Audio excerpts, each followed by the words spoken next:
proceed any further, hear me speak. Speak. You will all resolve rather to dive in the famish. Resolved. First, you know Caius Martius is chief enemy to the people. We know it. Let us kill him and we'll have corn at our own price. It's a verdict. Soft. Who comes here? Worthy Menenius Agrippa, one that hath always loved the people. He's one honest enough, but all the rest were so. What works, my countrymen, in hand? Where go you with bats and clubs? The matter, speak, I pray you. Well, our business is not unknown to the Senate. I have had inkling this fortnight what we intend to do, which now will show 'em in deeds. They say poor suitors have strong breaths. They shall know that we have strong arms too. We'll have corn at our price. Why, masters, my good friends, mine honest neighbours, will you undo yourselves? Hail, noble Martius. Thanks. What's the matter, you dissentious rogues? That rubbing the poorage of your opinion make yourselves scabs. We have ever your good word. He that will give good words to thee will flatter beneath abhorring. What would you have, you curs that like not peace nor war? The one affrights you, the other makes you proud. He that trusts to you, where he should find you lions, find you hares, where foxes geese. You are no surer know than is the coal of fire upon the ice, or hailstone in the sun. Your virtue is to make him worthy whose offence subdues him, and curse that justice did it. Who deserves greatness deserves your hate. And your affections are a sick man's appetite, who desires most that which would increase his evil. He that depends upon your favours swims with fins of lead and hews down oaks with rushes. Hang ye. Trust ye. With every minute you do change your mind and call him noble that was now your hate, him vile that was your garland. What's the matter that in these several places of the city you cry against the noble senate, who under the gods keep you in awe, which else would feed on one another? What's their seeking? Corn at our For price. corn at their own rates, whereof they say the city is well stored. Hang on. They say. They who sit by fire and presume to know what's done in the capital, who's like to rise, who thrives and who declines, side factions and give out conjectural marriages, making parties strong and feebling such as stand not in their liking below their cobbled shoes. They say there's grain enough. Would the nobility lay aside their ruth and let me use my sword, I'd make a quarry with thousands of these quartered slaves as high as I could pick my lance. Nay, these are almost thoroughly persuaded, for though abundantly they lack discretion, yet are they passing cowardly. But I beseech you, what says the other troop? They are dissolved, hang 'em. They said they were in Hungary, sighed forth proverbs, that hunger broke stone walls, that dogs must eat, that meat was made for mouths, that the gods sent not corn for the rich men only. With these shreds they vented their complainings, which being answered and a petition granted them, a strange one, to break the heart of generosity and make bold power look pale, they threw their caps as they would hang them on the horns of the moon, shouting their emulation. What is granted them? 5 tribunes to defend their vulgar wisdoms of their own choice. One's Junius Brutus, one Sicinius Velutus, and I know not. There's death. The rabble should have first unroofed the city ere so prevailed with me. It will in time win upon power and throw forth greater themes for insurrections arguing. This is strange. Go, get you home, you fragments! Where's Caius Martius? Here, what's the matter? The news is, sir, the vultures are in arms. I'm glad on't. Then we shall have means to vent our musty superfluity. See our best elders.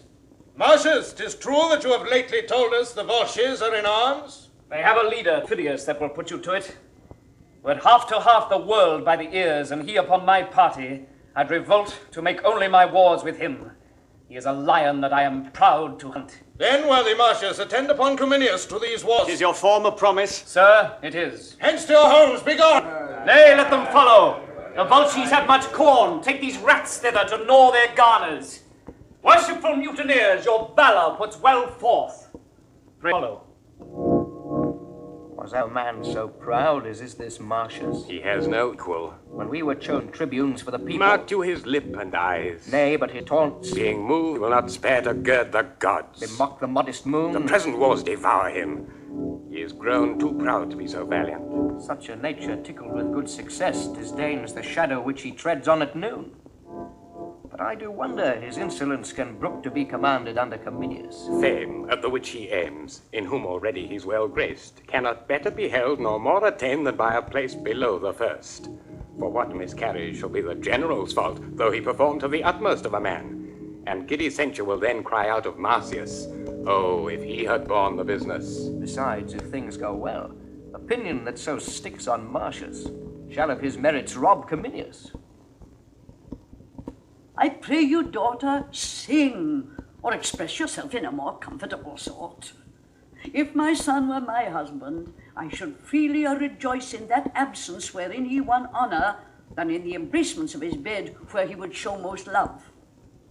When yet he was but tender-bodied and the oldest son of my womb, when youth with comeliness plucked all gaze his way, when for a day of king's entreaties a mother would not sell him an hour from her beholding, I, considering how honour would become such a person, that it was no better than picture like to hang by the wall, if renown made it not stir, was pleased to let him seek danger, where he was like to find fame. To a cruel war I sent him, from whence he returned, his brows bound with oak.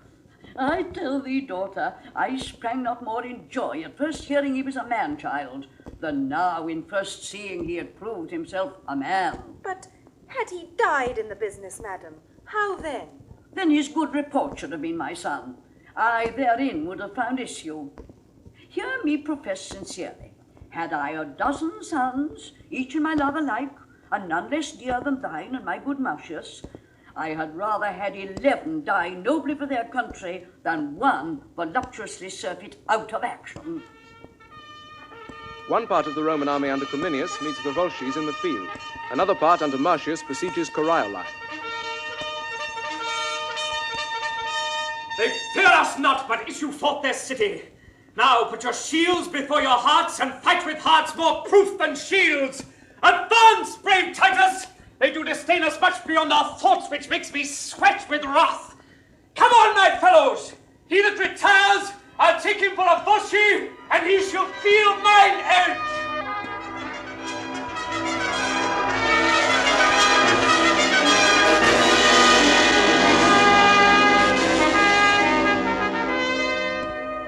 Oh, the contagion of the South right on you, you shames of Rome!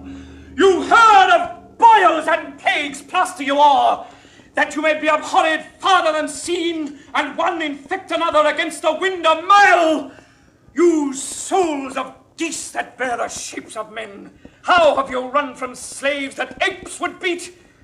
Pluto and hell, all hurt behind, backs red and faces pale with fight and agued fear.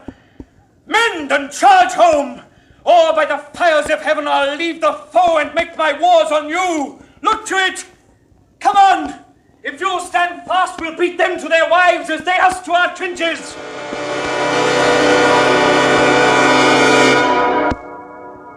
So, now the gates are open. 'Tis for the follow, for the flyers. Here, this will I carried a modern aunt. I took this for... See here these moons that a cracked drachma. Spoons, irons of a doit, and would bury with those that wore them. The fight be done, pack up. There is a man of my soul in our Romans. Take convenient numbers to make good the city in it. We'll haste to help commit.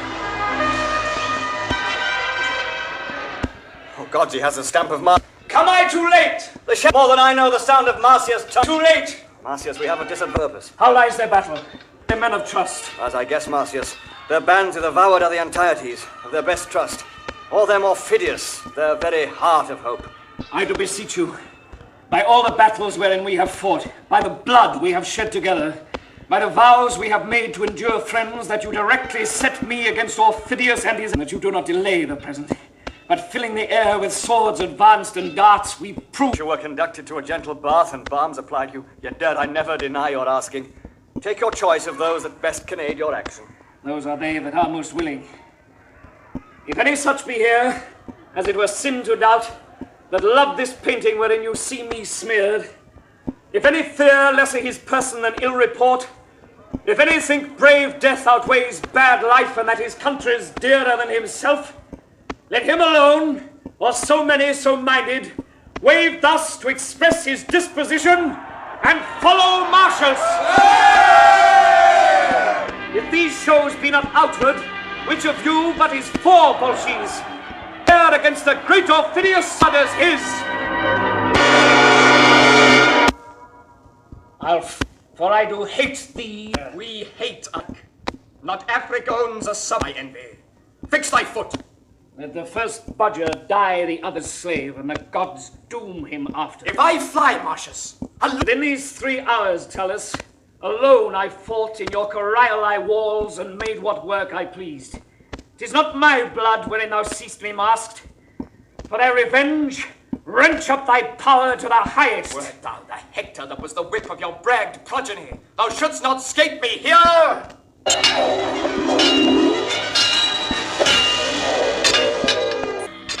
Martius drives Aufidus from the field, but fails to kill him. He returns from Corioli to Rome in triumph. Therefore, be it known, as to us, to all the world, that Caius Martius wears this war's garland, in token of which my noble steed, known to the camp, I give him, with all his trim belonging. And from this time, for what he did before Corioli, call him, with all the applause and clamour of the host, Caius Martius Coriolanus. Caius Martius Coriolanus!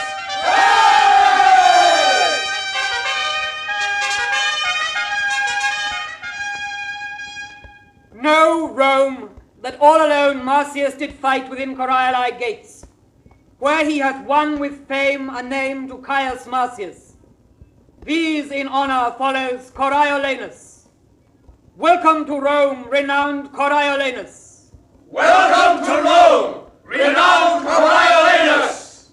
No more of this. It does offend my heart. Pray now, no more. Look, sir, your mother. Oh, you have, I know, petitioned all the gods for my prosperity. Nay, my good soldier, up, my gentle Martius, worthy Caius, and by deed achieving honour newly named, what is it, Coriolanus must I call thee, but oh, thy wife.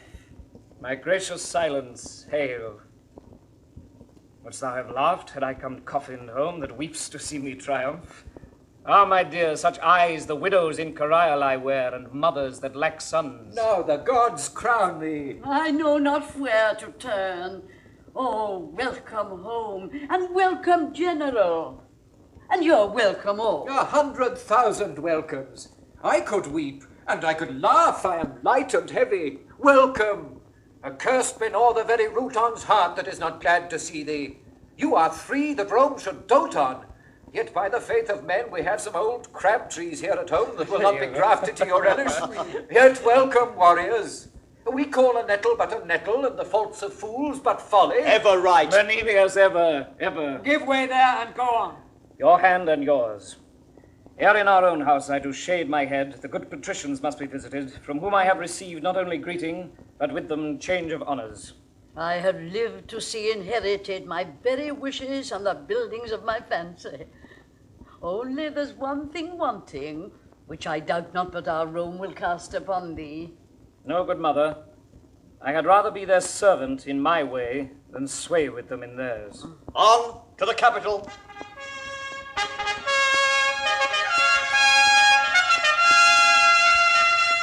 Call Coriolanus! He doth appear!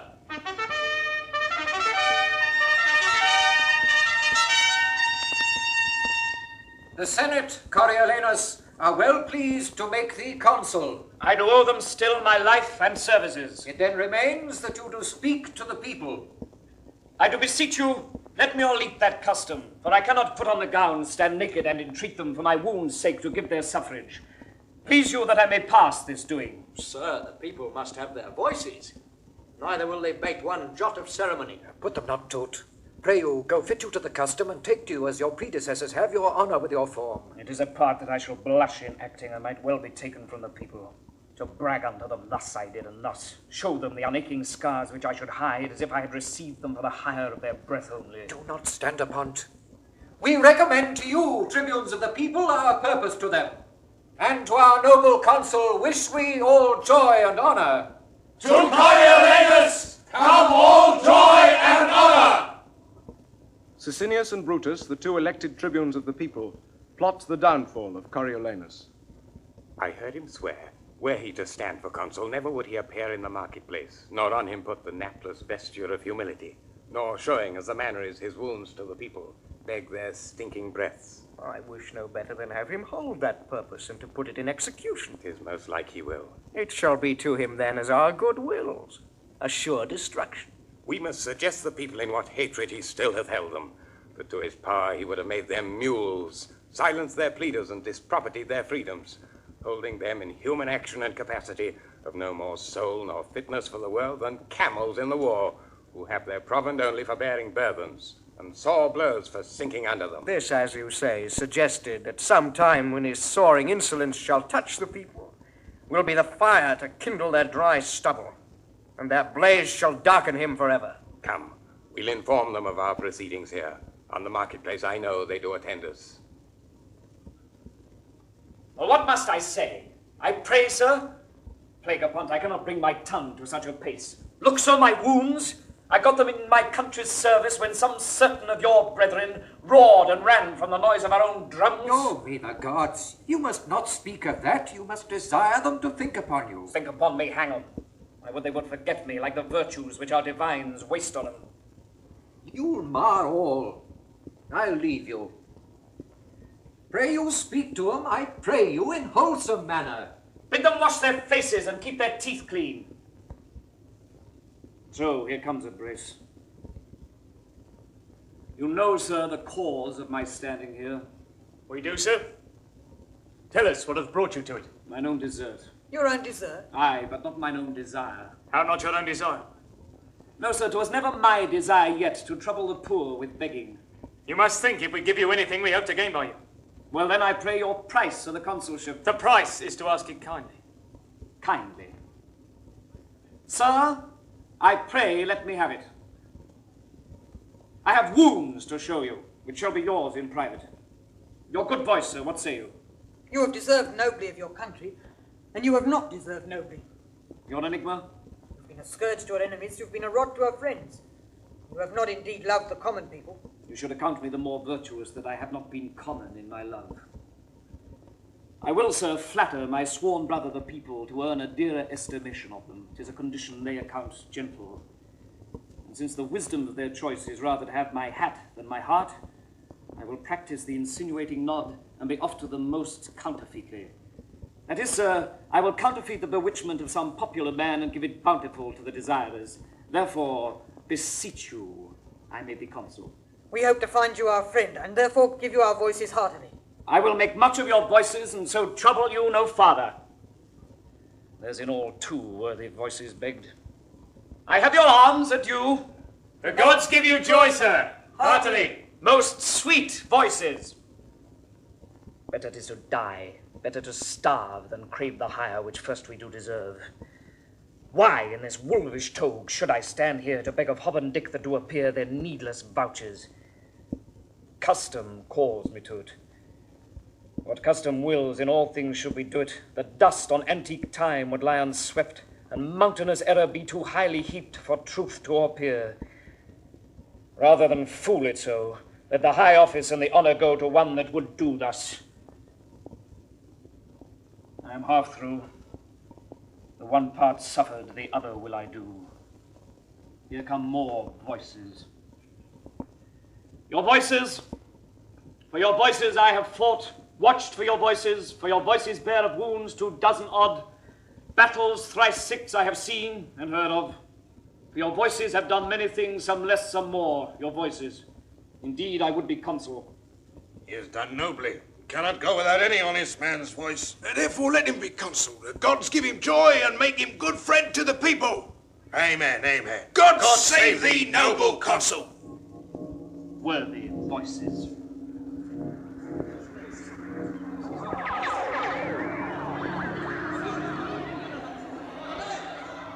Behold, these are the tribunes of the people, the tongues of the common mouth. I do despise them, for they do prank them in authority against all noble sufferance. pass no further.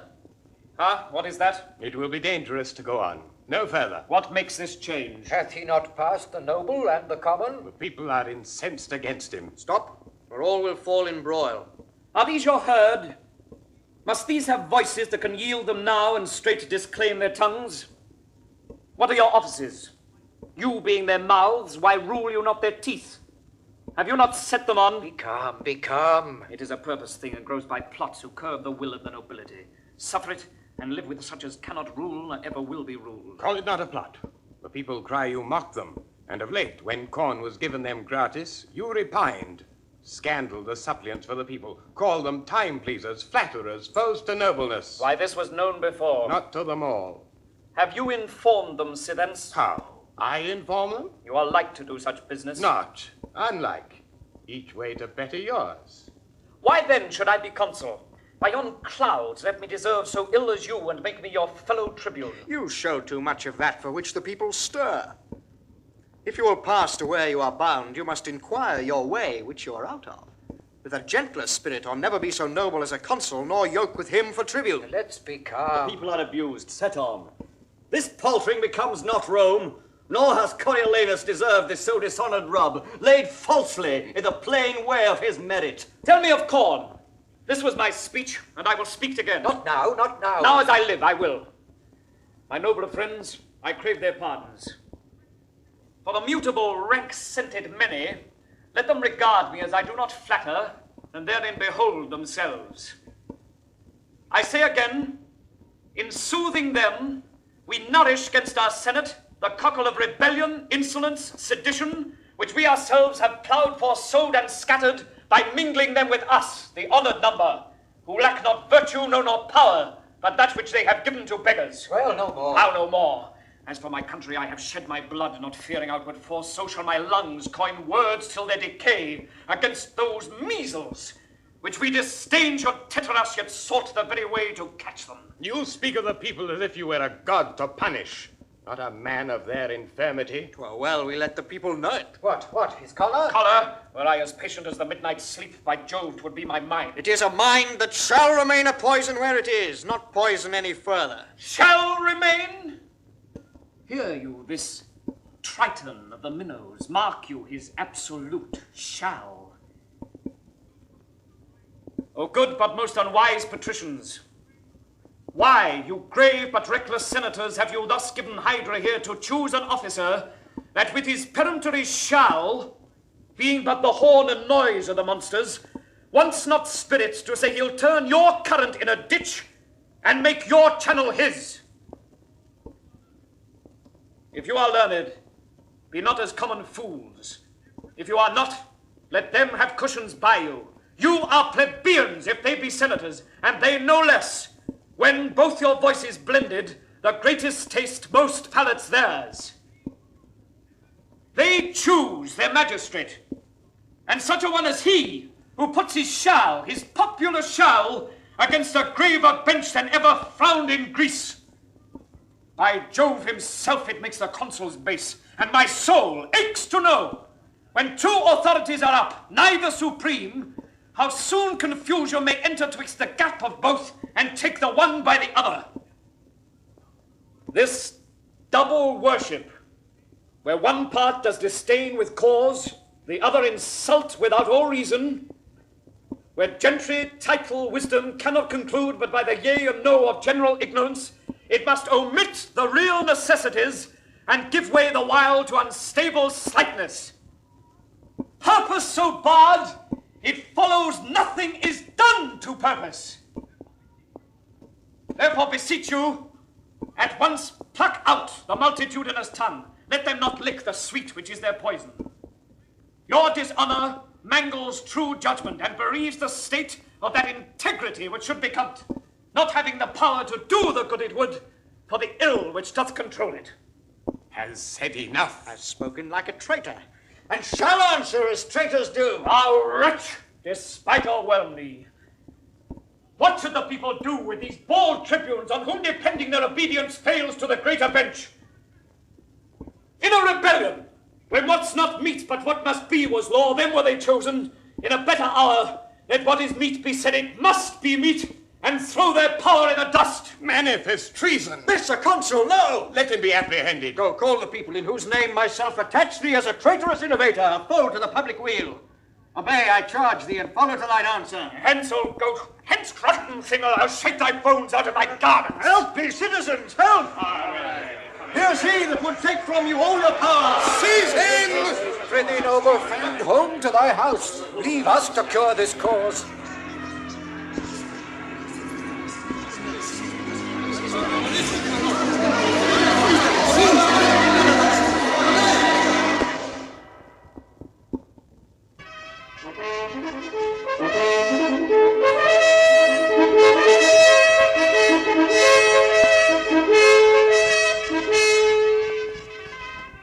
Let them pull all about mine ears, present me death on the wheel or at the wild horse's heels, or pile 10 hills on the Tarpeian rock that the precipitation might downstretch below the beam of sight. Yet will I still be thus to them. You do the nobler. Amuse my mother does not approve me further, who was wont to call them woolen vassals, things created to buy and sell with groats, to show bare heads in congregations, to yawn, be still, and wonder, when one but of my ordinance stood up to speak of peace and war. I talk of you. Why do you wish me milder? Would you have me false to my nature? Rather say I play the man I am. Oh, sir, sir, sir. I would have had you put your power well on before you had worn it out. Let go. You might have been enough the man you are, but striving less to be so. Lesser had been the thwartings of your dispositions, if you had not shown them how you were disposed, ere they lacked power to crush you. Let them hang. Aye, and burn too. Come, come, you have been too rough, something too rough. You must return and mend it. There's no remedy unless, by not so doing, our good city cleave in the midst and perish. Pray be counselled. I have a heart as little apt as yours, but yet a brain that leads my use of anger to better vantage. Well said, noble woman. Before he should thus stoop to the herd, but that the violent fit of the time craves it as physic for the whole state, I would put mine armour on, which I can scarcely bear. What must I do? Return to the tribunes. Well, what then? What then? Repent what you have spoke. For them? I cannot do it to the gods. Must I then do it to them? You are too absolute, though therein you can never be too noble, but when extremities speak. I have heard you say, honour and policy, like unsevered friends in the war, do grow together. Grant that, and tell me, in peace, what each of them but the other lose that they combine not there. A good demand. If it be honour in your wars to seem the same you are not, which for your best ends you adopt your policy, how is it less or worse that it shall hold companionship in peace with honour, as in war, since that to both it stands in like request? Why force you this? Because that now it lies you on to speak to the people, not by your own instruction, nor by the matter of which your heart prompts you, but with such words that are but roted in your tongue, though but bastards and syllables of no allowance to your bosom's truth. Now this no more dishonours you at all than to take in a town with gentle words, which else would put you to your fortune and the hazard of much blood. I would dissemble with my nature where my fortune and my friends at stake required I should do so in honour. I am in this your wife, your son, these senators, the nobles. And you would rather show our general louts how you can frown than spend a fawn upon them for the inheritance of their loves and safeguard of what that want might ruin. Noble lady, come go with us, speak fair. You may salve so, not what is dangerous present, but the loss of what is past. I prithee now, my son, go to them with this bonnet in thy hand, and thus far having stretched it, here be with them, thy knee bussing the stones. For in such business action is eloquence, and the eyes of the ignorant more learned than the ears, waving thy head, which often thus correcting thy stout heart, now humble as the ripest mulberry that will not hold the handling. Or say to them, thou art their soldier, and being bred in broils, hast not the soft way, which thou dost confess were fit for thee to use, as they to claim, in asking their good loves. but thou wilt frame thyself forsooth hereafter theirs, so far as thou hast power and person. This but done, even as she speaks, why their hearts were yours, for they have pardons being asked as free as words to little purpose. Prithee now go and be ruled, although I know thou'dst rather follow thine enemy in a fiery gulf than flatter him in a bower. Here is Cominius. I've been in the marketplace, and sir, 'tis fit you make strong party, or defend yourself by calmness or by absence, all's in anger. Only fair speech. I think 'twill serve, if he can bear to frame his spirit. He must and will. Prithee now say you will and go about it. Must I go show them my unbarred sconce? With my base tongue give to my noble heart a lie that it must bear? Well, I will do it. Yet, were there but this single plot to lose, this mould of Martius, they to dust should grind it and throw it against the wind. To the marketplace. You have put me now to such a part which never I shall discharge to the life. Come, we'll prompt you. I prithee now, sweet son, as thou hast said my praises first made thee a soldier, so to have my praise for this, perform a part thou hast not done before. Well, I must do it. Away my disposition possess me some harlot spirit. My throat of war be turned, which quired with my drum into a pipe small as an eunuch, or the virgin voice that babies lulls asleep. The smiles of knaves tent in my cheeks, and schoolboys' tears take up the glasses of my sight. A beggar's tongue make motion through my lips, and my armed knees, which bowed but in my stirrup, bend like his that hath received an alms. I will not do it, lest I cease to honour mine own truth, and by my body's action teach my mind a most inherent baseness. At thy choice, then, to beg of thee, it is my more dishonour than thou of them. Come all to ruin. Let thy mother rather feel thy pride than fear thy dangerous stoutness, for I mock at death with as big a heart as thou. Do as thou list. Thy valiantness was mine. Thou suck'st it from me, but oh, thy pride thyself. Now pray be content, mother. I am going to the marketplace. Chide me no more. I'll mountebank their loves, cog their hearts from them, and come home beloved of all trades in Rome. Look, I am going. Commend me to my wife. I'll return consul, or never trust to what my tongue can do in the way of flattery further. Do your will. Draw near, ye people! List your tribunes! Audience! Peace, I say! First, hear me speak! Well, say! Peace, hold! Shall I be charged no further than this present?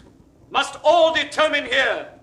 I do demand, if you submit you to the people's voices, allow their officers, and are content to suffer lawful censure for such faults as shall be proved upon you. I am content. Lo, citizens, he says he is content. The warlike service he has done, consider. Think upon the wounds his body bears, which show like graves in the holy churchyard. Scratches with briars, scars to move laughter. Consider further that when he speaks not like a citizen, you find him like a soldier. Do not take his rougher accents for malicious sounds, but, as I say, such as become a soldier rather than envy you. Well, no more. What is the matter? That being passed for consul with full voice, I am so dishonoured that the very hour you take it off again. Answer to us. Say then. 'Tis true. I ought so. We charge you that you have contrived to take from Rome all seasoned office, and to wind yourself into a power tyrannical, for which you are a traitor to the people. How? Traitor? Say temperately your promise. Fires in the lowest hell fall in the people! Call me their traitor! Thou injurious tribune, within thine eyes set 20,000 deaths, in thy hands clutched as many millions, in thy lying tongue both numbers. I would say thou liest unto thee, with a voice as free as I do pray the gods! Mark you this, people! To the rock with him! Peace! We need not put new matter to his charge, what you have seen him do and heard him speak. Beating your officers, cursing yourselves, opposing laws with strokes. and here defying those whose great power must try him. Even this, so criminal and in such capital kind, deserves the extremest death. Aye! But since he hath served well for Rome... What do you prate of service? I talk of that know it. You! Is this the promise that you made your mother? No, I pray. I'll know no further! Let them pronounce the steep Tarpeian death. Vagabond exile, flame, pent to linger but with a grain a day. I would not buy their mercy at the price of one fair word, nor check my courage for what they can give, to heft with the same good morrow. In the name of the people, and in the power of us, the tribunes, we, even from this instant, banish him our city, in peril of precipitation from off the rock Tarpeian, nevermore to enter our Rome gates. In the people's name, I say it shall be so. It shall be so. Hear me, my masters and my common friends. He's sentenced, no more hearing. There's no more to be said, but he's banished as enemy to the people and his country. It shall be so. It shall be so. It shall be so. You common cry of curs, whose breath I hate as reek of the rotten fens, whose loves I prize as the dead carcasses of unburied men that do corrupt my air. I banish you, and here remain with your uncertainty. Let every feeble rumor shake your hearts. Your enemies, with nodding of their plumes, fan you into despair. Have the power still to banish your defenders, till at length your ignorance deliver you as most abated captives to some nation that won you without blows. Despising for you the city, thus I turn my back. There is a world elsewhere. The people's enemy is gone. Is gone! Our enemy is banished. He is gone. The gods preserve our noble tribunes! Hey! Come, leave your tears. Go farewell. The beast with many heads butts me away. Nay, mother. Where is your ancient courage? You were used to say extremity was the trier of spirits, the common chances common men could bear, that when the sea was calm, all boats alike showed mastership in floating. Fortune's blows, when most struck home, being gentle wounded, crave a noble cunning. You were used to load me with precepts that would make invincible the heart that conned them. Now the red pestilence strike all trades in Rome, and occupations perish. What? I shall be loved when I am lacked. Nay, mother, resume that spirit when you were wont to say, if you had been the wife of Hercules, 6 of his labors you'd have done and saved your husband so much sweat. Cominius, droop not. Adieu. Farewell, my wife, my mother. I'll do well yet. Now, old and true Menenius, thy tears are salter than a younger man's, and venomous to thine eyes. Tell these sad women 'tis fond who wail inevitable strokes, as 'tis to laugh at them. My first son, whither wilt thou go? Take good Cominius with thee a while.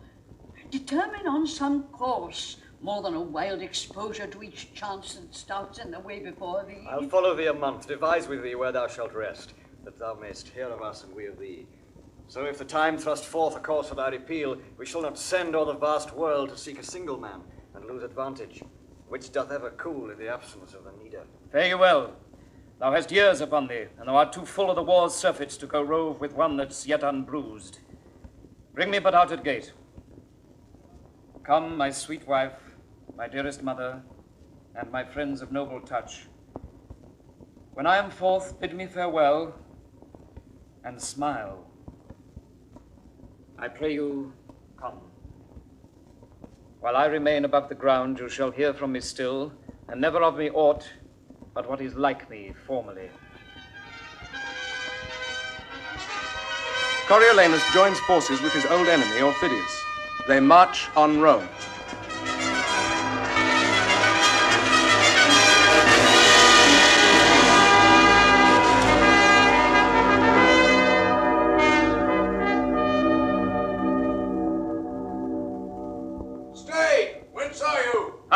shout is this? My wife comes foremost. Then the honoured mould wherein this trunk was framed, and in her hand the grandchild to her blood. But out affection. My lord and husband! These eyes are not the same I wore in Rome. The sorrow that delivers us thus changed makes you think so. Like a dull actor now, I have forgot my part and I am out, even to a full disgrace. Best of my flesh, forgive my tyranny. But do not say for that, forgive our Romans. Oh, a kiss. Long as my exile, sweet as my revenge. Now, by the jealous queen of heaven, that kiss I carried from thee, dear, and my true lip hath virgined it ere since. You gods, I prayed, and the most noble mother of the world leave unsaluted. Sink my knee i' the earth. Of thy deep more impression show than that of common sons. Oh, stand up, blessed, whilst with no softer cushion than the flint, I kneel before thee, and unproperly show duty as mistaken all this while between the child and parent. What's this, your knees to me, to your corrected son? Then let the pebbles on the hungry beach fillip the stars. Then let the mutinous winds strike the proud cedars against the fiery sun, murdering impossibility to make what cannot be slight work. Thou art my warrior. I hope to frame thee. This is a poor epitome of yours, which by the interpretation of full time may show like all yourself. The god of soldiers, with the consent of supreme Jove, inform thy thoughts with nobleness, that thou mayst prove to shame unvulnerable, and stick of the wars like a great sea mark, standing every flaw, and saving those that eye thee. Your knees, sirrah. That's my brave boy. Even he, your wife, myself, are suitors to you. I beseech you, peace. Or if you'll ask, remember this before. The things I have forsworn to grant may never be held by you denials. Do not bid me dismiss my soldiers or capitulate again with Rome's mechanics. Tell me not wherein I seem unnatural. Desire not to lay my rages and revenges with your colder reasons. Oh, no more, no more. You have said you will not grant us anything, for we have nothing else to ask but that which you deny already. Yet we will ask that if you fail in our request, the blame may hang upon your hardness. Therefore hear us. Aufidus and you Volsces mark, for we'll hear naught from Rome in private. Your request. If it were so that our request did tend to save the Romans, thereby to destroy the Volsces whom you serve, you might condemn us as poisonous of your honor. No, our suit is that you reconcile them, while the Volsces may say, this mercy we have showed, the Romans, this we received, and each in either side give thee all hail to thee and cry, be blessed for making up this peace.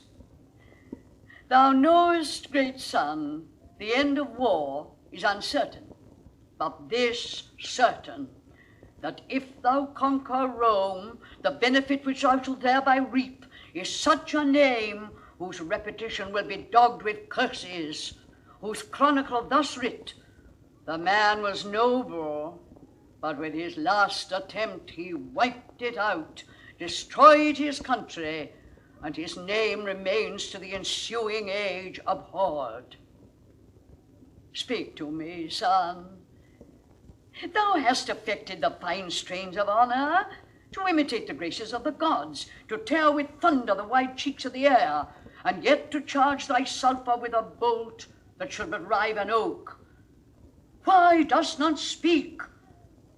Think'st thou it honorable for a noble man still to remember wrongs? Daughter, speak you. He cares not for your weeping. Speak thou, boy. Perhaps thy childishness will move him more than can our reasons. There's no man in the world more bound to his mother, yet here he lets me prate like one of the stocks. Thou hast never in thy life showed thy dear mother any courtesy, when she, poor hen, fond of no second brood, has clucked thee to the wars and safely home, loaden with honour. Say my request's unjust, and spurn me back. But if it be not so, thou art not honest, and the gods will plague thee, that thou restrainst from me the duty which to a mother's part belongs. He turns away. Down. Let us shame him with our knees. To his surname Coriolanus longs more pride than pity to our prayers. Down. An end. This is the last. So we will home to Rome and die among our neighbours. Nay, behold this boy, that cannot tell what he would have, but kneels and holds up hands for fellowship, does reason our petition with more strength than thou hast to deny it. Come, let us go. This fellow had aversion to his mother. His wife is in Corioli, and his child liked him by chance. Yet give us our dispatch. I am hushed until our city be afire, and then I'll speak a little. Oh, mother, mother, what have you done? Behold, the heavens do ope, the gods look down, and this unnatural scene they laugh at. Oh, my mother, mother. Oh, you have won a happy victory to Rome. But for your son, believe it, oh, believe it, most dangerously you have with him prevailed, if not most mortal to him. But let it come. Aufidus, though I cannot make true wars, I'll frame convenient peace. Now, good Aufidus, were you in my stead, would you have heard a mother less, or granted less, Aufidus? I was moved withal. I dare be sworn you were. And, sir, it is no little thing to make mine eyes to sweat compassion. But, good sir, what peace you'll make, advise me. For my part, I'll not to Rome, I'll back with you. And pray you, stand to me in this cause. Oh, mother, wife, I am glad thou hast set thy mercy and thy honour and difference in thee. Out of that I'll work myself a foremost. ladies, you deserve all the swords in Italy and her confederate arms could not have made this peace. Coriolanus makes peace with Rome. He returns to Corioli.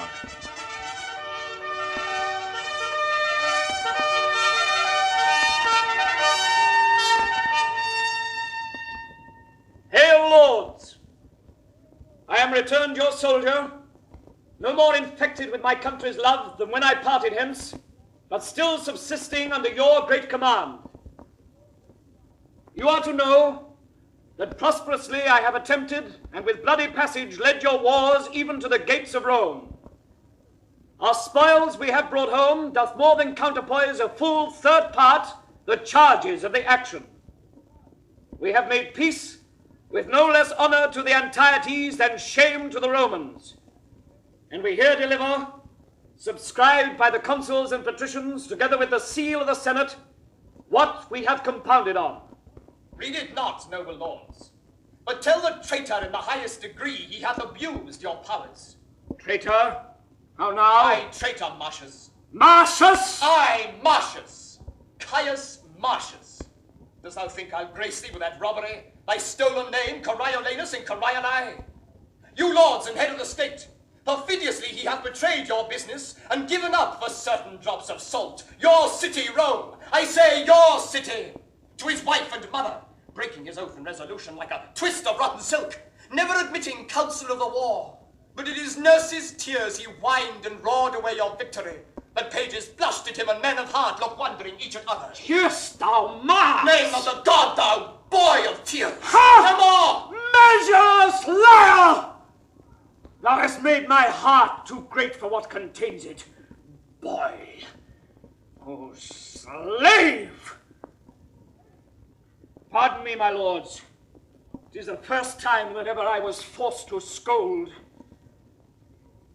Your judgments, my grave lords, must give this cur the lie, and his own notion who wears my stripes impressed upon him, that must bear my beating to his grave, shall join to thrust the lie unto him.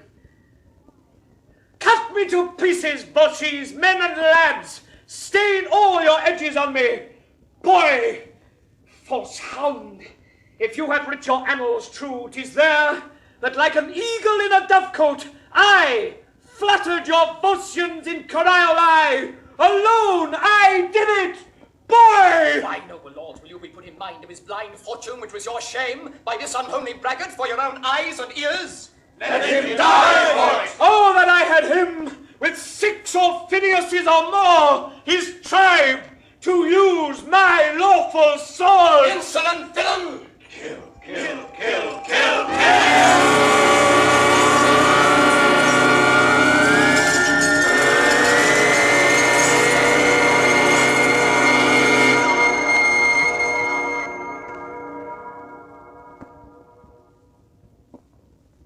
My rage is gone, and I am struck with sorrow. Take him up. Help 3 of the chiefest soldiers, I'll be one. Beat thou the drum that it speak mournfully. Trail your steel pikes. Lo, in this city he hath widowed and unchilded many a one, which to this hour bewail the injury. Yet he shall have a noble memory. Assist.